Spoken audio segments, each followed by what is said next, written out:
Amin wassalatu wassalamu ala ashrafil anbiya'i wal mursalin wa ala alihi wa sahbihi ajma'in. Rabbi shrah li sadri wa yassir li amri wa hlul 'uqdatam min lisani yafqahu qawli. Subhanaka la ilma lana illa ma 'allamtana innaka antal alimul hakim. Wa la hawla wa la quwwata illa billahil 'aliyyil 'azim. Amma ba'd. Assalamualaikum warahmatullahi wabarakatuh. Tuan Imam, Bilal, seterusnya seluruh ahli jawatan kuasa surau Al-Quddus, hadirin para jemaah yang dirahmati Allah sekalian, alhamdulillah kita panjat puji syukur kita kepada Allah Subhanahu wa taala atas limpah berkenan, izin, taufik, hidayah, inayah daripada Allah Subhanahu wa taala dipertemukan kita kepada hari yang kita nanti-nantikan dalam seminggu yang disebut sebagai penghulu segala hari, Sayyidul Ayyam, hari Jumaat yang penuh barakah.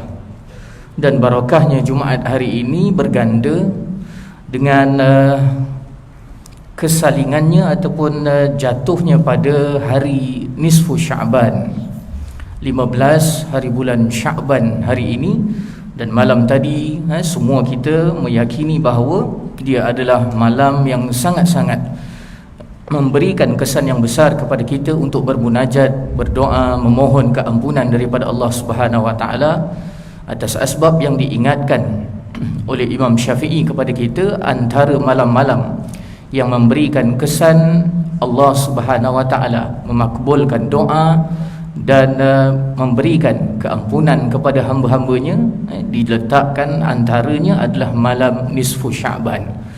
Maka beruntunglah kita atas nikmat yang Allah Subhanahu wa taala berikan kepada kita, iaitu nikmat iman dan Islam, dan juga nikmat kesihatan, keafiatan yang ada pada diri kita. Hari ini dapat kita berbondong-bondong berada di rumah Allah Subhanahu wa taala ini atas satu tujuan yang sangat murni, iaitu untuk mengimarahkan rumah Allah Subhanahu wa taala, dan dengan keyakinan bahawa ini adalah perhimpunan mingguan untuk kita, orang yang mengaku beriman kepada Allah dan Rasul.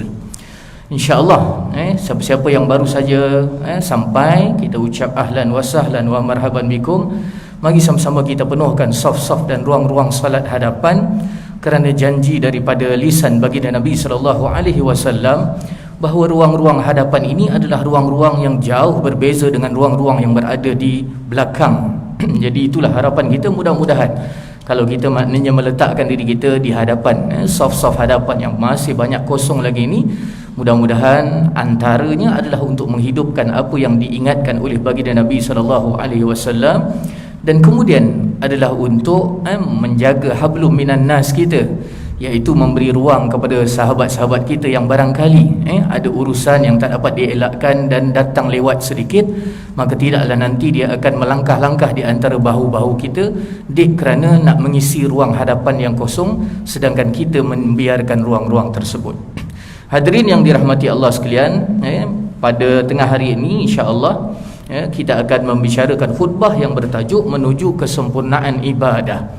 Menuju kesempurnaan ibadah. Dan kita meyakini bahawa ketika mana hari ini sudah sampai kepada nisfu Sya'ban, maknanya separuh daripada Sya'ban, maka doa kita Allahumma barik lana fi Sya'ban wa ballighna Ramadan adalah kekuatan yang sebenarnya semakin dirasai, iaitu tinggal hampir lebih kurang maknanya 2 minggu sahaja untuk kita bertemu dengan bulan yang mulia Ramadan Al-Mubarak. Maka sangat tepatlah tajuk kita pada tengah hari ini yang bercerita tentang menuju kesempurnaan ibadah. Cumanya sementara kita menanti waktu 1.25 tengah hari nanti, masuknya waktu solat fardu zuhur dan juga fardu Jumaat kita, mari sesama kita mengambil ruang dan peluang ini untuk mengingat antara satu sama lain, berkenaan barangkali kalau kita berbincang berkenaan dengan menuju kesempurnaan ibadah itu sendiri. Hadirin yang dirahmati Allah, bila kita berbicara tentang menuju kesempurnaan ibadah, maka kita tahu bahawa tujuan kehidupan kita di muka bumi Allah Subhanahu wa taala ini tidak lain adalah untuk beribadah kepada Allah Subhanahu wa taala. Itu yang disebutkan oleh Allah Subhanahu wa taala, mengingatkan kepada kita dengan firman-Nya, wa ma khalaqtul jinna wal insa illa liya'budun. Tidak aku jadikan jin dan manusia melainkan tujuannya semata-mata untuk beribadah kepadaku. Maka kita tahu bahawa bila kita sebut tentang ibadah, maka nanti pecahan kepada ibadah itu ada dua. Yang pertama adalah ibadah yang kita yakin dan percaya, iaitu ibadah khusus. Salat kita, puasa kita, zakat kita, haji kita dan sebagainya, yang diletakkan pada khususnya ibadah itu dalam kehidupan kita. Dan kemudian kita tak dapat menafikan bahawa sebenarnya hidup kita di muka bumi Allah Subhanahu Wa Taala ini, perkara yang banyak kita lakukan di luar daripada ibadah khusus adalah kehidupan seharian kita. Dan itulah sebabnya ketika mana kita mengimbas balik ingatan bahawa kehidupan kita ini Allah ciptakan untuk beribadah, maka setiap inci daripada kehidupan kita juga yang lain-lain, luar daripada solat contohnya, luar daripada puasa misalnya, luar daripada ibadah haji misalnya, juga kita nak bawa kepada ingatan untuk ibadah kepada Allah Subhanahu Wa Taala. Itulah sebabnya disebutkan ibadah ini adalah ibadah yang rangkumannya sangat luas dan besar, yang disebut sebagai ibadah umum dalam kehidupan kita. Maka keumuman ibadah itulah yang menjadikan kita sebenarnya berfikir-fikir dan menafsir dalam diri kita, bertafakur dalam diri kita bahawa tidur aku ni jadi ibadah ke tidak. Cumanya bukan cakap tidur ni suruh tidur lah tuan-tuan, sebab biasa kan, kita ambil ruang untuk Jumaat ni untuk tidur, tapi itulah hakikatnya ialah kalau kita nak ingatkan diri kita, tidur kita ni jadi ibadah atau tidak. Makan kita, bagi yang tidak berpuasa hari inilah, makan kita, adakah dia menjadi ibadah? Yang lebih jauh daripada itu ialah banyak masa yang kita habiskan dengan kerja kita kan, kerja kita, adakah dia juga jatuh dalam kerangka ibadah kepada Allah Subhanahu Wa Taala? Jadi itulah juga yang kita nak ingatkan nanti bila datang Ramadan Al-Mubarak. Maka orang yang mengingatkan diri dia bahawa ibadah itu ada dua. Satu ibadah khusus kalau masuk Ramadan itu ialah berpuasanya, solat sudah pastilah, dan satu lagi adalah ibadah umum. Maka itulah nanti kita akan nampak ada orang yang benar-benar menjaga dirinya dan juga kehidupannya dalam bulan Ramadan itu, setiap inci daripada dia bangun tidur sehingga dia tidur semula dengan ingatan bahawa semuanya aku kena jaga sebab nak jadikan dia sebagai ibadah. Kalau kita melihat kepada apa yang diletakkan dan diingatkan oleh ulama besar kita Imam Al-Ghazali dalam kitabnya Minhaj Al-Abidin, jalan ataupun cara bagi orang-orang yang disebut sebagai orang yang beribadah, maka diletakkan tips ataupun cara, kaedah untuk meraih kesempurnaan ibadah itu ada 7 perkara. Ada 7 perkara. Dan disebutkan bahawa 7 perkara ataupun 7 tahap itu, yang pertama dan utama adalah ilmu dan juga makrifah. Itu yang pertama. Jadi kalau katalah kita nak datangkan kesempurnaan ibadah dalam diri kita, sama ada ibadah itu adalah ibadah khusus ataupun ibadah umum, mau tak mau, pertama dalam kehidupan kita yang diingatkan oleh Imam Al-Ghazali ialah kekuatan ibadah itu hanya boleh didapati dengan kekuatan ilmu dan makrifah. Jadi ini benda besar dalam nak meningkatkan kesempurnaan ibadah kita. Itulah sebabnya tuan-tuan sekalian, bila hari ini dah diwar-warkan, semalam pun dah diwar-warkan bahawa wilayah persekutuan sudah memberikan maknanya ingatan kepada diri kita, Seri Paduka Baginda Yang di-Pertuan Agong berkenan untuk memberikan maknanya keluasan untuk kita beribadah ini dengan bermula 1 April nanti saf dah boleh rapat contohnya, saf dah boleh rapat, dan nanti ramailah orang yang boleh memenuhkan ruang-ruang rumah Allah Subhanahu Wa Taala ni. Tapi kalau kita nak tunggu 1 April lambat lagi tuan. Hari ni baru 18 kan.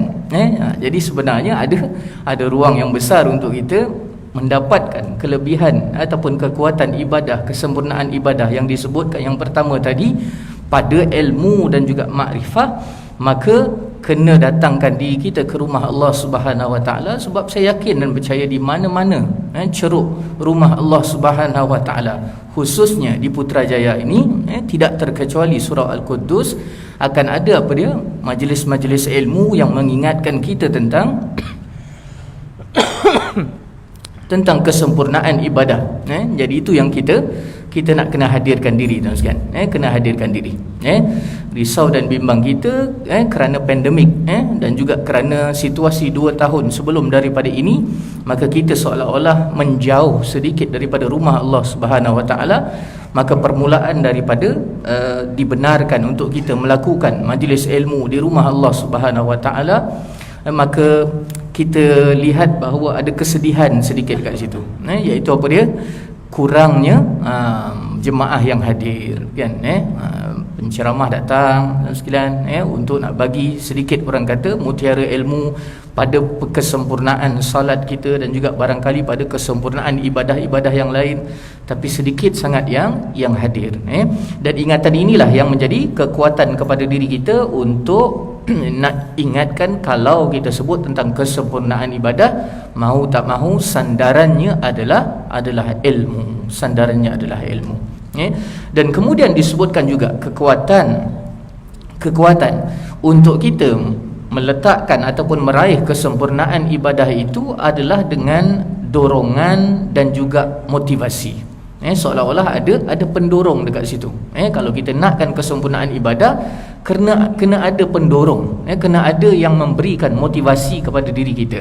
Itu sebablah Imam Al-Ghazali meletakkan ilmu di awal pembahasan bukunya dengan landasan hadis Nabi SAW yang bermaksud ilmu itu pemimpin bagi amal dan amal adalah pengikutnya. Maknanya amal tu mesti diikuti ataupun mengikut ilmu tersebut. Jadi dorongan inilah yang kena ada pada diri kita untuk adanya motivasi kepada diri kita supaya ibadah kita itu dapat dipraktikkan dengan benar. Dan ilmu-ilmu yang perlu dikuasai oleh seorang hamba, kata Imam Al-Ghazali, antara lain ialah ilmu tauhid. Ilmu tauhid. Antara lain lagi ialah ilmu tentang rahsia ibadah itu sendiri.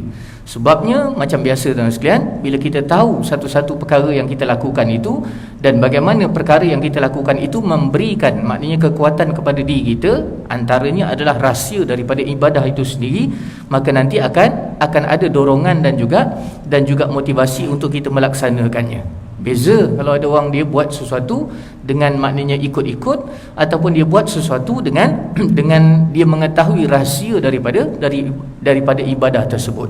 Itu sebabnya kekuatan kepada ibadah solat tu diingatkan oleh baginda Nabi SAW, dia adalah pencuci kepada dosa-dosa kita. Itu yang disebutkan ketika mana baginda Nabi SAW duduk dengan para sahabat dan kemudian Nabi melontarkan soalan dengan menyatakan, apa pandangan kamu jika di hadapan rumah kamu ada sungai yang mengalir dan kamu mandi di situ 5 kali satu hari? Adakah masih terlekat daki kekotoran pada badan kamu? Hal yabqa min daramihim syai', kata Nabi. Maka para sahabat radhiyallahu anhum ajma'in kata apa? Sudah pasti tidak ya Rasulullah. Maka Rasulullah memberikan rahsia ibadah solat itu dengan menyatakan bahawa itulah tamsilan kepada ibadah solat yang kamu lakukan. Jadi kalau kita tahu rahsia itu, maka datang dorongan dan motivasi kepada kita untuk setiap kali kita mengangkat tangan kita Allahu Akbar dan kita menelusuri rakaat-rakaatnya dan kemudian kita memberi salam, Assalamualaikum warahmatullahi, Assalamualaikum warahmatullahi, kita tahu bahawa sebenarnya kita sedang melalui proses penyucian diri kita. Maka bersungguh-sungguhlah kita dengan ibadah itu. Adalah dorongan kepada kita untuk bersungguh-sungguh dengan perkara tersebut. Yang itu kekuatannya. Dan kemudian antara ilmu lain yang perlu ada adalah ilmu berkenaan dengan syariat. Apa sahaja yang disyariatkan kepada kita, maka itu juga mesti diletakkan sebagai kekuatan. Dan disebutkan bahawa dorongan yang kita nak miliki, motivasi yang nak kita inginkan nak dapat dalam ibadah kita, itu semua mesti boleh datang dengan macam-macam cara.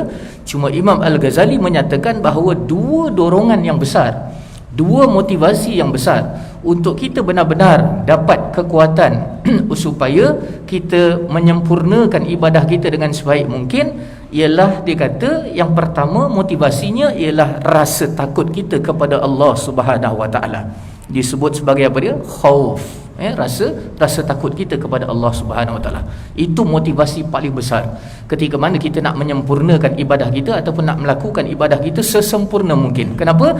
Kerana rasa takut kita kepada Allah Subhanahu Wa Taala. Dan kemudian dikatakan bahawa motivasi yang besar juga untuk kita melakukan ibadah kepada Allah Subhanahu Wa Taala, dorongan yang besar supaya kita melakukan ibadah itu dengan kesempurnaan yang sebaik-baiknya, selain daripada khauf, rasa takut kepada Allah Subhanahu Wa Taala, adalah raja, iaitu rasa harap kepada Allah Subhanahu Wa Taala. Dua sifat ini, khauf war raja, kata Imam Al-Ghazali, adalah dorongan yang besar, motivasi yang sangat tinggi kepada diri kita untuk kita melakukan apa-apa saja dengan penuh kesempurnaan, sebabnya dikatakan bahawa rasa takut itu mencegah seseorang daripada melakukan maksiat dan juga kemungkaran. Atau katakanlah untuk kita barangkali maksiat dan kemungkaran itu satu benda yang jauh daripada kamus kehidupan kita. Sekurang-kurangnya rasa takut ataupun khauf itu mencegah seseorang daripada melakukan kesilapan. Itu yang kita nak usahakan untuk kesempurnaan kepada ibadah kita. Kalau boleh kita nak hilangkan apa sahaja kekurangan-kekurangan, cacat celah yang ada pada ibadah kita, sebab nak datangkan kekuatan kesempurnaan itu, Dan kemudian disebutkan bila ada perasaan raja, harap kepada Allah Subhanahu Wa Taala, maka ia akan menumbuhkan rasa optimis kita dalam menghadapi segala macam mihnah dan juga kesusahan dalam kehidupan kita. Jadi itu motivasi kepada diri kita dan juga kekuatan, dorongan kepada diri kita. Kalau kita nak tengok lagi dalam kehidupan kita, antara yang menjadi dorongan dan motivasi kepada diri kita untuk memperbaiki, menyempurnakan ibadah kita sebaik mungkin adalah antaranya dua benda yang disebutkan oleh baginda Nabi SAW, yang menjadikan manusia ini selalu alpa, lalai ataupun terlupa. Yang pertama disebutkan ialah dia punya masa lapang. Tuan sekalian, ada kawan-kawan kita yang tak diberikan kelapangan masa untuk hadir. So kita ni ada masa lapang. Dan kalau kita sebut tentang masa lapang, dia berkait dengan apa? Berkait dengan usia. Berkait dengan umur yang Allah SWT berikan kepada kita. Maksudnya masih ada masa untuk kita melakukan ibadah kepada Allah Subhanahu Taala. Maknanya masih lagi kita diberikan kelapangan usia, ataupun cakap mudahnya tuan sekalian ialah masih hidup lagi kita ni. Itu benda besar, dorongan besar tuan sekalian. Kerana apa? Bila mana Allah Subhanahu Taala menarik dorongan itu, ataupun kita kata masa dan usia itu daripada diri kita, dah tak ada lagi ruang untuk bukan sekadar menyempurnakan ibadah, ruang untuk beribadah pun dah tak ada tuan sekalian. Saya tak tahu orang lain, tapi saya sendiri tuan sekalian perasan bahawa ketika kita melalui 3 bulan serangkai, iaitu bulan Rejab, bulan Sya'ban sekarang ini, dan kita nanti nak bertemu dengan awal daripada Ramadan, nanti kita, saya tak tahu lah tuan sekalian, saya sendiri yang perasan kot, tapi orang lain mungkin juga boleh mengiyakan apa yang saya sebut ni. Saya nanti akan nampak terlalu ramai di kalangan kita, sama ada yang jauh ataupun dekat, yang Allah Subhanahu Wa Taala tarik nyawanya dan mereka ini meninggal dunia sebelum bertemu dengan Ramadan. Sepupu saya semalam, ayahanda saya tahun lepas, sebelum daripada Ramadan, seminggu sebelum daripada Ramadan. Masuk Ramadan ini maknanya setahun pemergian ayahanda saya. Nak bagi tahu kata, ramai sebenarnya senarai-senarai nama hamba-hamba Allah Subhanahu Wa Taala yang sekarang ini tuan-tuan sekalian sedang gugur satu persatu. Maknanya dorongan, motivasi yang kita sebut sebagai masa dan usia itu sudah tidak dimiliki oleh orang tersebut. Dah tak dimiliki dah sekalian. Dah tak ada dah. So kita yang ada ni sekalian kena benar-benar menggunakannya untuk kesempurnaan ibadah. untuk kesempurnaan ibadah. Sebab kita tak tahu pula giliran kita bila kan. Kita pun tak tahu giliran kita bila. Dan kemudian bila kita sebut tentang masa juga, ialah apa dia? Dorongan dalam aspek masa ini juga ada kena mengena dengan masa-masa yang tertentu. Hari ini nisfu Sya'ban. Barangkali ada dorongan yang besar untuk kita melakukan sesuatu. Malam tadi katakan malam nisfu Sya'ban, ada dorongan yang besar atas aspek masa untuk kita lakukan sesuatu.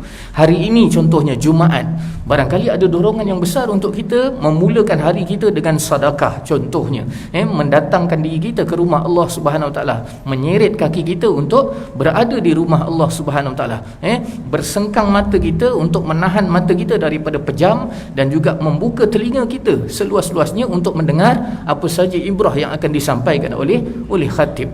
Maka ini yang kita kata apa dia?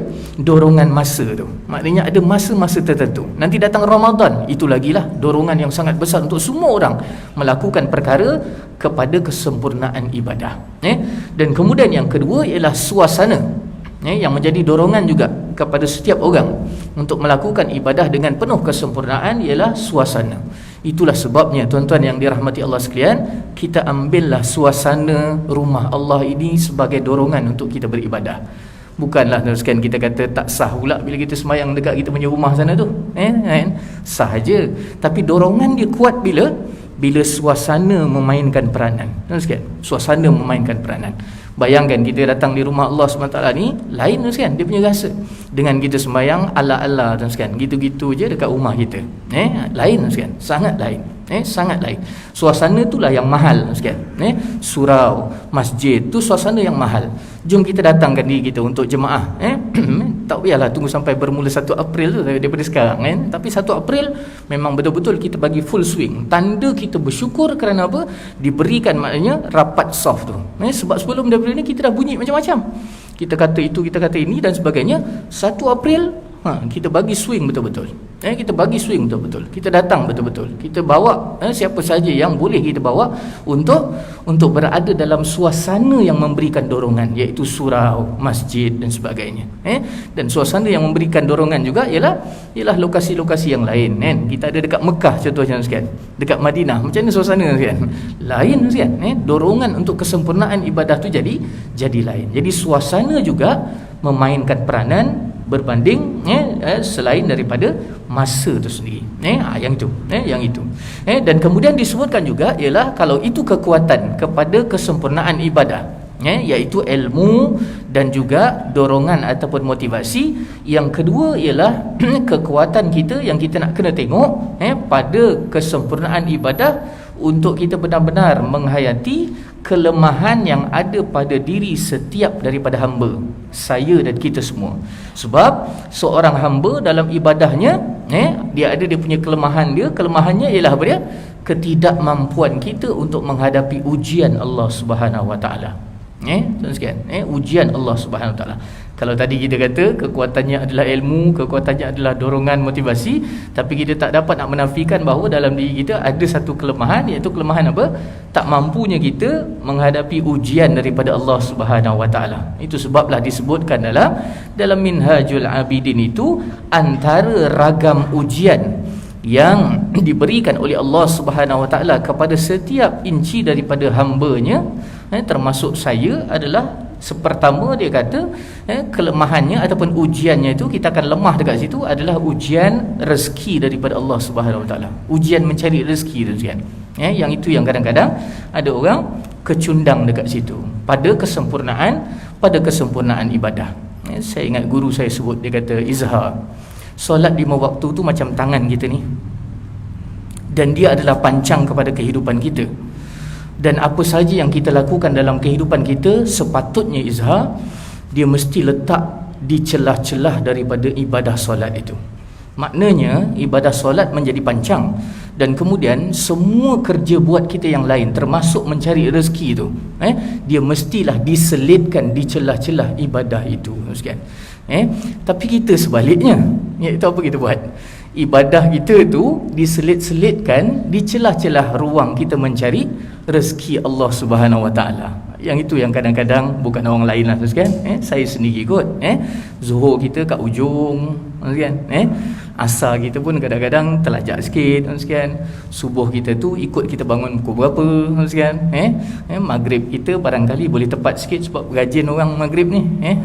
Isyak kita tengoklah kalau ada rancangan elok dan sebagainya, lambat sikit sekian. Nak ceritanya ialah kita dah terbalik pada menyusun ujian yang Allah SWT berikan. Antara ujiannya disebut ialah ujian rezeki tu. Dalam proses kita mencari rezeki, maka itu yang kita nak kena letakkan. Itu sebab saya respect betul-betul tabik spring kepada abang-abang yang jadi rider hantar barang ni sekian.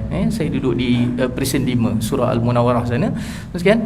Setiap kali datang Jumaat sekian, dia orang seolah-olah macam satu geng sekian, bermotor, dia orang akan parking awal sekian untuk masuk dalam ruang solat tu, dan diorang berada pada pengisian tazkirah dan juga solatnya, dan selepas daripada tu baru diorang keluar untuk bertebaran sambung balik diorang punya penghantaran tu sekian. Oh, yang ini saya memang respect kan. Saya rasa macam wish dahsyatnya. Sebab kalau ikutkan rider ni kan, dia adalah orang yang apa dia? Dia boleh last kali datang kan. Sebab apa? Rider kan, laju je tak sangat masuk dia parking pun tak kisah, boleh celik-celik je. Lepas tu nanti boleh masuk je macam tu. Tak kan. Ada satu budaya yang saya lihat di surau saya, iaitu budaya dia orang datang awal dan dia orang stop semua penghantaran-penghantaran tu, dan kemudian dia orang mulakan penghantaran seusai daripada solat fardu Jumaat. Maksudkan yang ini kita kena raikan sebagai satu contoh yang sangat baik kan? Satu contoh yang sangat baik. Sebab itu adalah kekuatannya. Dan kemudian dikatakan ujian yang lain sudah pasti adalah ujian hawa nafsu. Ujian hawa nafsu. Sekian. Itu sebabnya dikatakan dalam diri kita, bila datang Ramadan, apa jadi yang sekian? Kita pun tahu kan, syaitan dibelenggu. Syaitan dibelenggu. Maknanya apa dia? Musuh kita yang disebutkan dalam Al-Quran aduwwum mubin, musuh yang nyata tu dibelenggu. Tapi yang masih ada pada diri kita ialah apa dia? Ujian nafsu. Tu pasal tak sedikit daripada kita dan sekian yang masih lagi tak dapat melakukan kesempurnaan ibadah walaupun berada dalam bulan Ramadan. Sebab ujian daripada hawa nafsu itu sesuatu yang sangat lemah untuk manusia laluinya. Yang itulah yang dikatakan bahawa orang yang berjaya pada Ramadan adalah orang yang berjaya menundukkan hawa nafsunya, sebab syaitan dibelenggu sekian. Syaitan dibelenggu. Dan itulah juga yang menjadi kekuatan juga kepada kita. Sebab apa? Sebab hawa nafsu ni adalah sesuatu yang ada, mendarah mendaging dalam diri kita. Kita tak boleh hilangkan langsung sekian. Tak ada nafsu sekian, nanti habis kita kan. Manusia kena hidup dengan nafsu. Nafsu makannya, nafsu berkeluarganya dan sebagainya. Tapi nafsu itu mesti didorong dengan dorongan yang baik. Itulah sebabnya dulu ada seorang profesor, dia sebutkan saya, dia kata, Izhar, nafsu ini ibarat kuda liar. Maka kekanglah kuda liar itu dengan tali kekang. Jadi kamu kena tunggang dia dan kamu kekang dia, bukan dia tunggang kamu. Jadi kalau kuda tunggang kita, habis kan. Itu sebab kalau saya terlibat dengan kelab memanah tradisional Putrajaya, saya pengerusinya. Antaranya ialah bila kita kata memanah tradisional ni, dia punya tahap paling tinggi adalah memanah berkuda. Dan pemanah-pemanah kita hebat kan, alhamdulillah, dapat sampai ke Korea, menang dan sebagainya. Tapi kita tengok macam mana dia kekang kuda tu sambil nak memanah kan. Seekor kuda bergerak 100 meter lebih kurang 9 saat. Daripada 9 saat tu kan, sekurang-kurangnya ada 3 target yang perlu dipanah. Maknanya apa dia? Satu target 3 saat je. Sekarang tolong kira, 1, 2, 3 panah dah lepas. Agak-agak berapa laju tu. Dah atas kuda lah kan. Kalau kita duduk macam ni tak apa kan. Kuda, bayangkan. Nak ceritanya ialah nafsu kita macam tu. Untuk memanah tradisional ni pun saya suka untuk war-warkan, jom kita maknanya ikut sekali. Tahun ini ada orang kata rezeki besar untuk negeri kita, Putrajaya. Sebab baru-baru ini, 2 minggu lepas, ada Liga Memanah Tradisional Kebangsaan. Salah seorang daripada pemanah tradisional Putrajaya, Saudara Saharudin, menjadi johan, dan beliau tahun ini akan mewakili Malaysia ke kejohanan memanah tradisional antarabangsa di Turki bulan Mei nanti. Julung-julung kali pemanah Putrajaya yang negeri kecil ni dapat mewakili Malaysia. Saudara sekalian, selain daripada kelemahan-kelemahan yang ada itu, ujian yang ada juga yang Allah SWT berikan kepada kita ialah perasaan was-was dan khawatir dengan ketentuan dan takdir Allah Subhanahu Wa Taala. Ini semua orang ada sekalian. Kita berfikir tentang tahun depan nak jadi apa, esok apa jadi, kan? Minggu depan jadi apa, keadaan kita macam mana. Tadi duduk borak sekejap dengan AJK kita, daripada surah Al-Quddus ni, sebut macam manalah surah Al-Quddus ni, bila nanti dah diwar-warkan bahawa dah boleh rapatkan saf, adakah masih lagi boleh jadi surau Jumaat, adakah masih lagi boleh jadi surau Jumaat. Permohonan dah dihantar, tapi dia punya kelulusan belum lagi. So tuan-tuan, doakanlah sekalian supaya surau Al-Quddus ni dapat kekal untuk jadi surau Jumaat, kan? Itu was-was kita, ataupun kita kata kekhawatiran kita kepada sesuatu yang Allah SWT akan takdirkan di masa akan datang. Yang itu kelemahan kita, kelemahan kita. Itulah sebabnya dikatakan bahawa kelemahan itu beserta dengan musibah, kesulitan hidup dan sebagainya. Itu semua ujian-ujian yang Allah SWT berikan, dan Imam Al-Ghazali menyatakan kelemahan ini nanti akan mengurangkan kita punya kekuatan pada kesempurnaan ibadah. Nak datangkan kesempurnaan ibadah, nak hilangkan kita punya keraguan-keraguan yang ada pada kelemahan kita terhadap ujian ini, satu sahaja dia punya syarat, iaitu kita kena hidupkan satu perkara yang disebut sebagai tawakkal ala Allah. Bertawakal kepada Allah Subhanahu Wa Taala. Maksudnya apa dia? Tawakalnya sekalian, kena usaha, dan dalam masa yang sama serahkan apa saja natijah akhirnya kepada Allah Subhanahu Wa Taala. Ada ramai orang dia salah faham tentang tawakal ni, kan? Kita dah sedia maklum dah, tawakal ni tak boleh tinggal begitu saja. Kalau kita tak nak tidur waktu khutbah kan, tak boleh tawakal je tu je. Tawakal lah, harap-harap tak tidur, tak boleh jadi tu kan, tak boleh jadi. Itu sebablah baginda Nabi SAW ajar dia, rasa lain macam sikit, ngantuk dan sebagainya, gerakkan kita punya kedudukan kita tu, maknanya alihkan sedikit kedudukan kita tu. Itu usaha, itu ada usaha kan, ataupun goyang-goyang sikit, itu ada usaha kan. Tapi kalau dia punya tawakal tu ialah tawakal, lepas tu dia pun rendahnya tu je kan, memang tak ada apa-apa kan. Tinggal khatib je lah jawabnya, tahu-tahu nanti dah kebas dia kaki kan. Allahu Akbar, nak semayang dah. Yang itu kena letakkan dalam diri kita juga, tawakal kepada Allah Subhanahu Wa Taala.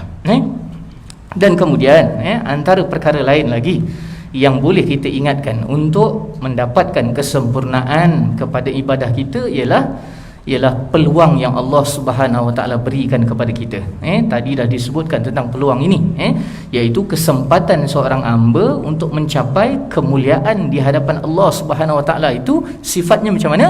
Sentiasa terbuka. Maknanya Allah Subhanahu Wa Taala tak pilih siapa-siapa. Untuk nanti katakanlah datang Ramadan, orang-orang tertentu sahaja yang nanti katakan senarainya yang akan dapat apa dia, hujung daripada Ramadan itu takwa, kan, akan dapat takwa tu. Tapi siapa sahaja yang berusaha, maka orang itu ada kemampuan untuk dapat takwa di sisi Allah Subhanahu Wa Taala. La'allakum tattaqun itu adalah hak milik mutlak Allah Subhanahu Wa Taala, tapi tak ada exclusiveness untuk siapa-siapa. Maknanya semua orang boleh dapat, asalkan usaha. Maknanya apa dia? Peluang itu ada. Malahan Allah Subhanahu Wa Taala mengingatkan kita tentang peluangnya dalam limpahan rahmat dan juga ampunannya kepada diri kita. Limpahan rahmat dan ampunannya kepada diri kita. Itu sebablah ketika mana Aisyah radhiyallahu anha bertanya kepada baginda Nabi sallallahu alaihi wasallam, kalau aku jumpa dengan Lailatul Qadar, apa aku kena minta? Apa sepatutnya yang perlu aku lafazkan?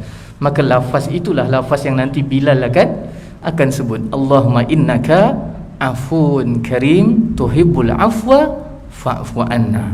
Masa tu jangan lupa amin kan Ustaz. Nanti Bilal je baca. Maksudnya apa tu? Wahai Allah, kamu Maha mengampun, kamu suka kepada keampunan, ampunkanlah kami. Itu sebablah keampunan Allah Subhanahu Wa Taala itu juga yang kita nak cari di hari ini, iaitu apa dia? Adanya salah satu daripada waktu dalam Jumaat ini yang kita punya doa mustajab di sisi Allah Subhanahu Wa Taala. So apa nak minta? Keampunan daripada Allah Subhanahu Wa Taala. Malam tadi, malam nisfu Sya'ban, apa nak minta? Keampunan daripada Allah Subhanahu Wa Taala. Masuk bulan Ramadan, apa nak minta? Keampunan daripada Allah Subhanahu Wa Taala. Masuk Syawal, Idul Fitri, apa kita minta? Minta ampun juga kan? Minta ampun kepada manusia, sesama manusia dan juga Allah Subhanahu Wa Taala. So keampunan ini adalah peluang, Bila Allah Subhanahu Wa Taala ampunkan kita, maka dorongan untuk kesempurnaan ibadah itu juga nanti akan terhasil.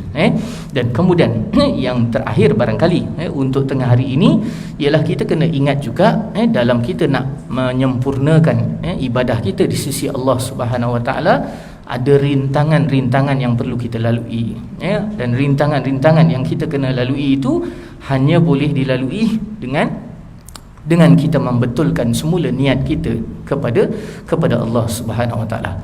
Itu sebablah dalam ibadah kita yang sifatnya khusus, hujungnya apa?